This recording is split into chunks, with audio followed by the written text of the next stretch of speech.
guys, welcome to a new episode of Unboxed. Today I wanted to talk a little bit about the topic of marriage, specifically if it's becoming an outdated idea or concept. I've been seeing a lot of conversation happening, especially with our generation, around seeing marriage sort of as stop in people's lives. So I just want to do like a little bit of a poll first of all. How many people here definitely want to get married? Does it count if I'm already Yeah. here? Yeah, I come here. Did you want to get married? Yeah, okay. Aaron wanted to get married. Right, I don't know how to answer. Congratulations. So let's do show of hands. Who definitely wants to get married? So 1, 2, 3, 4, 5, 6, 7, 8. Who doesn't want to get married? All right. No, but I think it's interesting because obviously, like, I feel like it's just there's been a shift in how people view marriage. First of all, with our generation, and this is born out of like just studies and research that's being done, but people want to get married later in life. I don't know like what the average age. I would say like the average age here is about 24, 25. Maybe 27. Yeah. Yeah, like and 30. Yeah, and When people even want to get married, sorry. like when people want to Like get the I think married. the average woman is 27, 27? Yeah. All right. and the average male is about 31.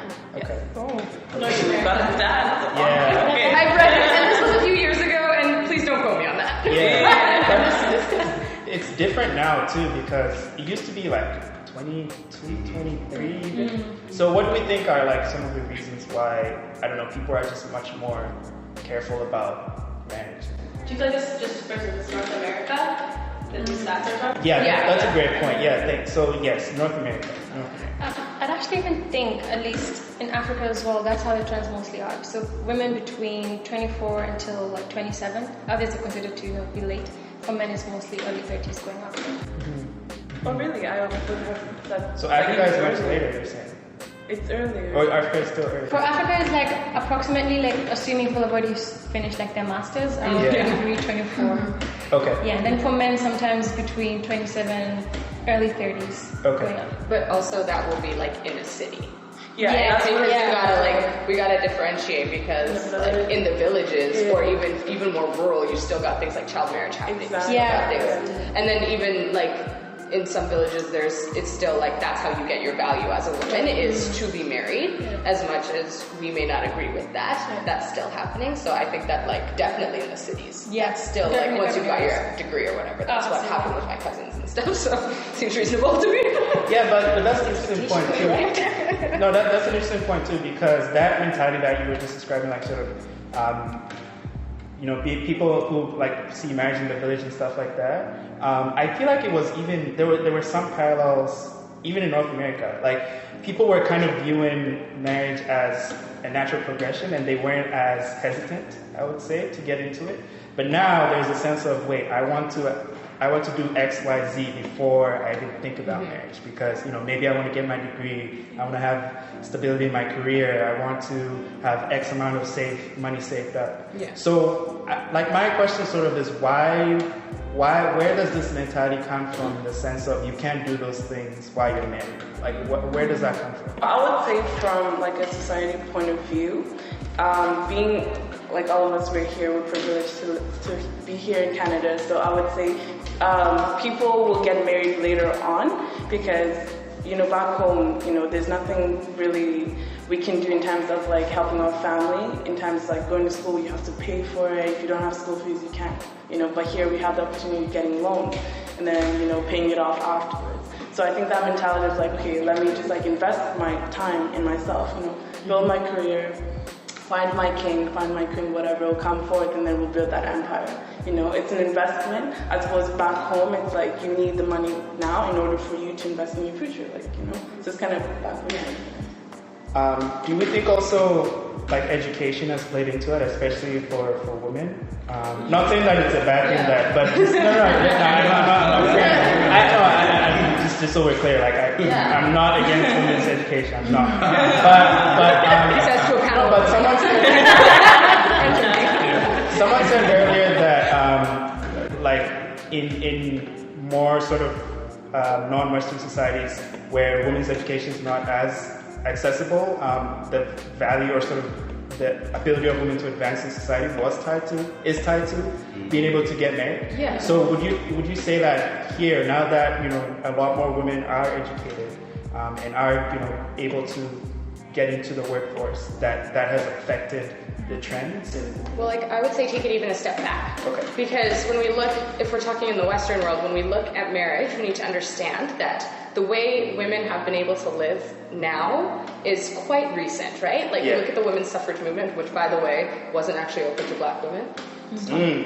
Talk about it. Sorry, I'm not about that feminism unless it includes all women. So, but if we're looking at that, before sort of the women's suffrage movement and all of that, a woman did not have the right to a lot of things. A woman, if she was working while she was single. So say a woman was a teacher, she was working while she was single and then had to give it up once she got married. You couldn't be a wife and have a job at the same time. Those weren't things. Yeah. Money that you had wasn't always your own.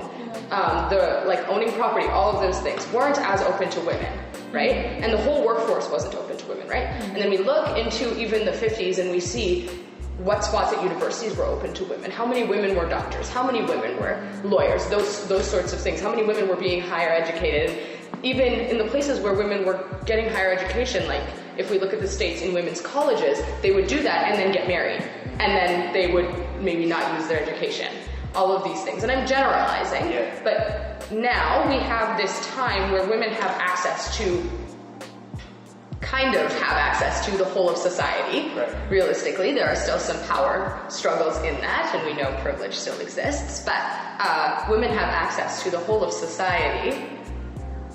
But we still have this idea that if you're married and a woman, to some extent, we still think that it'll hold you back as a woman because you have to give those things up to raise a family, to do all of these things. And so we haven't quite moved on, I think, from the mentality that a woman can be married and move forward in life. Yeah.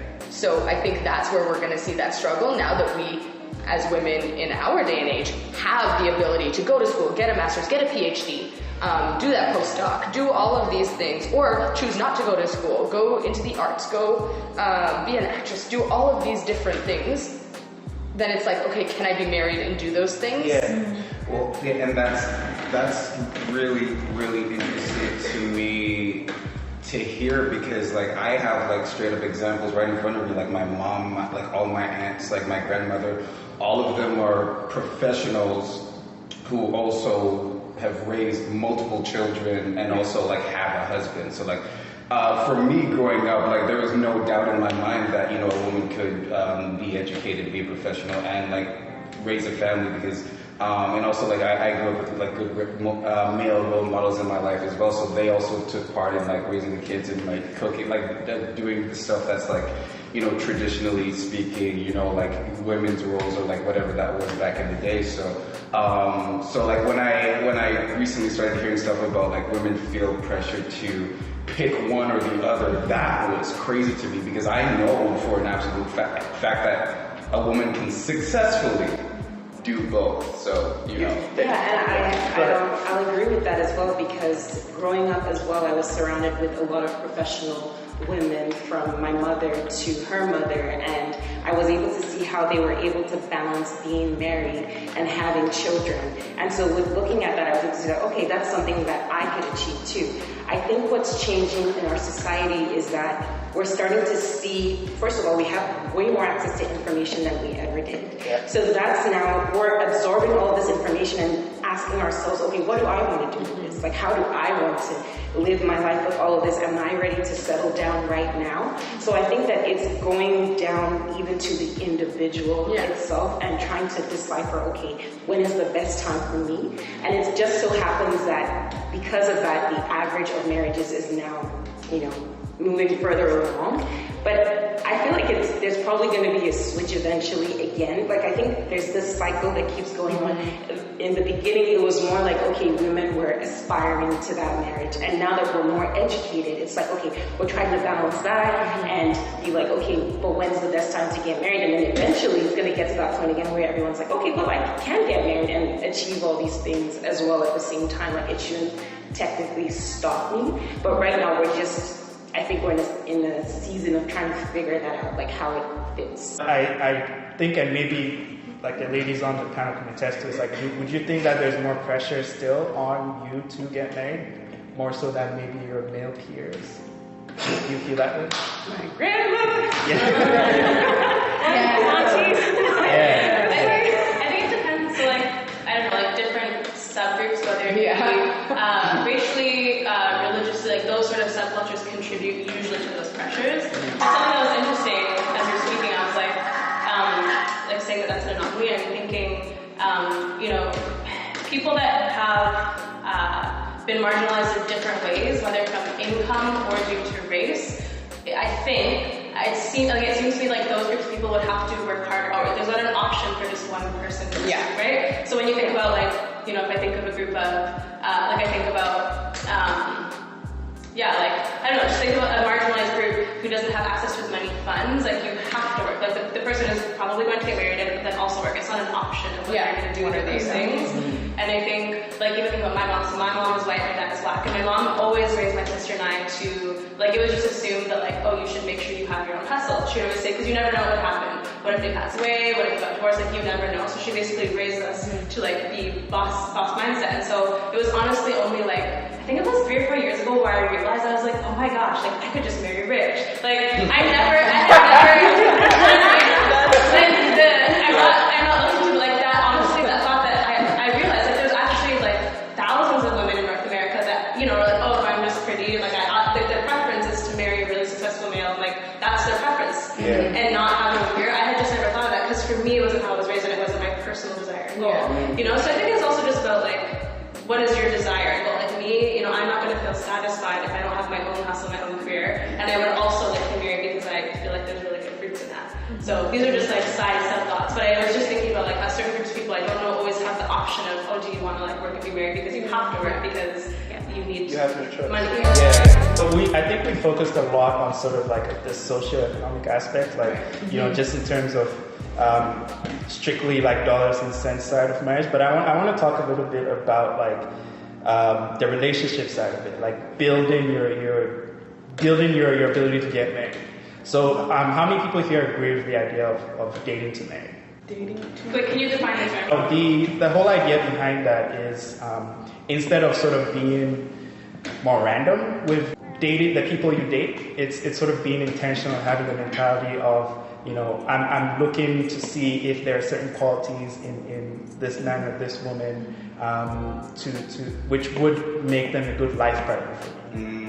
So just not dating to date. So just not dating to date, just dating to just having that intention. Who believes in that? The purpose of dating is what you said in terms of finding someone who you are compatible, who you would agree or make that decision to spend the rest of your life. But I feel like nowadays, as you mentioned, Tinder, dating is the new hooking up, they're just meeting, they're just seeing how things go, and then they're just gonna move on, not intentionally thinking about, okay. But I think it's just because things are much more accessible now. So it's you don't have to just be with one person. I think people just think, oh, if I want this, I can find someone for this. If I need that, I can find somebody for that. And then so this whole idea of marriage has now become oh, I'm going to be tied down to one person for the rest of my life. I don't want that life. They want to keep kind of just changing because it's super easy now. You're oh, even if you got married, a lot of people think divorce is such a simple thing as well. They're oh, it's okay, I can just divorce them if I don't like them. Nobody's really taking marriage seriously, and it's almost becoming a joke. That's how I'm looking at it. And I still want to get married. I still believe in it, but at the same time, it's hard for me too when you see on the news, you see a lot of celebrities are divorcing or people are divorcing, and it's is there such thing as a healthy marriage that lasts? Keep it off social media.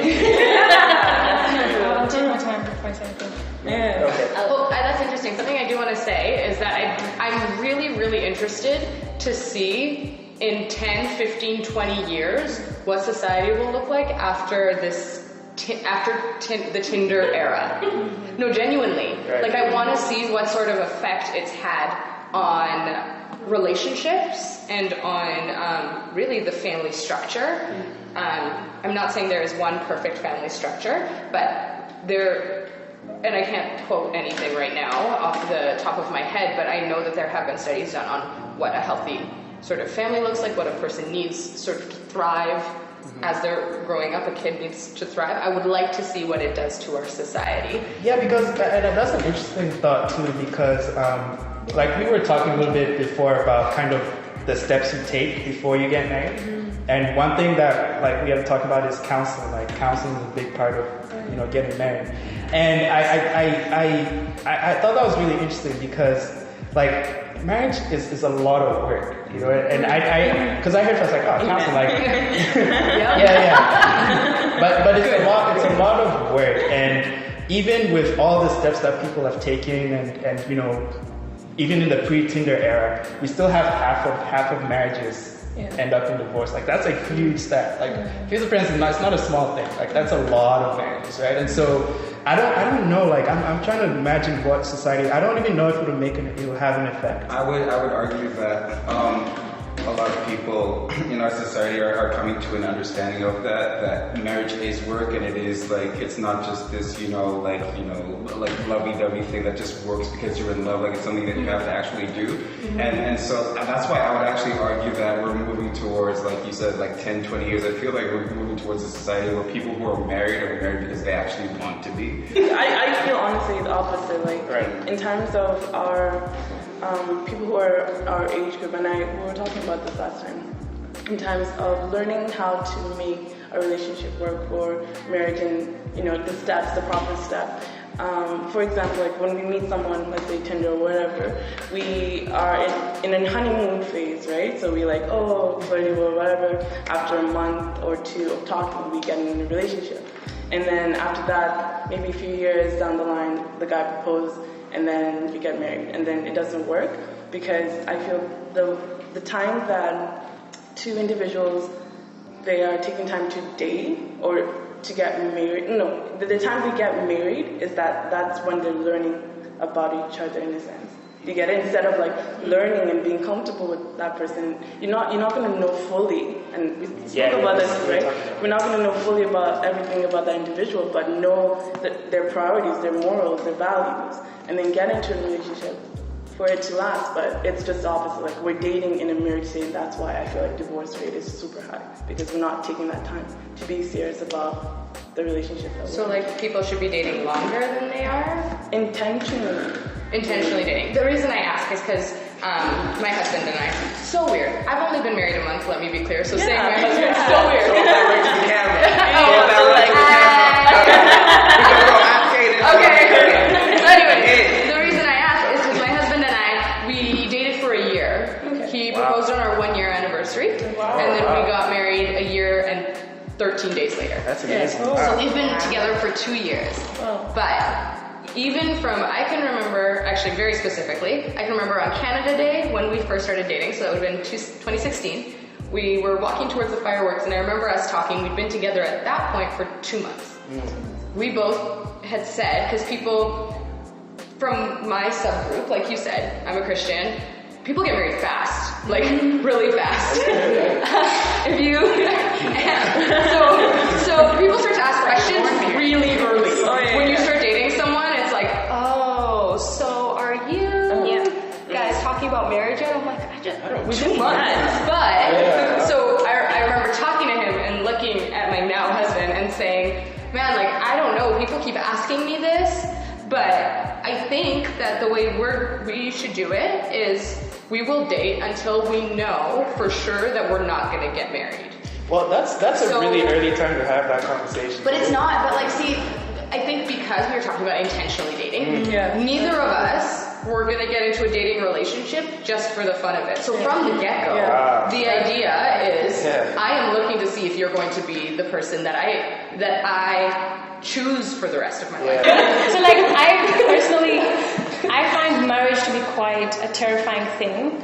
I would not want to get into that.